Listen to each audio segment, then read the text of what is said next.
What are you putting dollars towards your future self that is going to help you achieve financial freedom? So that's going to be that emergency fund, and that is going to be your investments. Those are where we want to think about our savings rate. Now, in month one, we also want to set very clear goals. Now, we have a bunch of people who have joined Master Your Money Goals over the course of the last month or two. That is our course teaching you how to set financial goals. If you want to check that out, you can go to mastermoney.co/courses, because we have a very specific system on how to set financial goals so that you can actually achieve those goals. But you first want to set up some of your short-term goals. For this specific exercise, we want to have short-term goals that we want to achieve over the course of the next 6 months, and we want to break them up into 3-month chunks or 12-week chunks.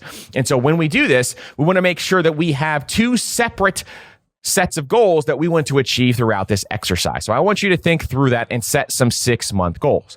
Then I want you to think about long-term. What are some of the bigger goals that I would achieve over the course of the next 5, 10 years? And why do I want to achieve those? And what are those big goals? Maybe it's to save your first 100K. Maybe it's to have a $500,000 portfolio. Maybe you want to become a net worth millionaire. What are some of the goals that you have over the course of the next decade? I want you to write some of those down, and I want you to put them in order of priority. This is very important to do, is to put them in order of priority. So first, your 6 months goals.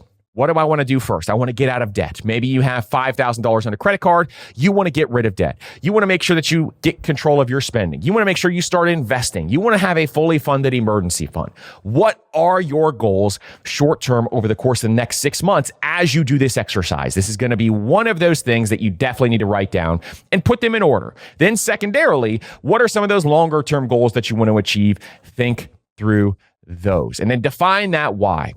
Why do you want to achieve these goals? What is the big reason? Is it to make sure you have financial freedom for your family so your kids can live in a way that you never got to live? Your kids get to live without financial stress in their life. Maybe that is something that you want for your life. And if that is what you want, define your why. Why are you doing this?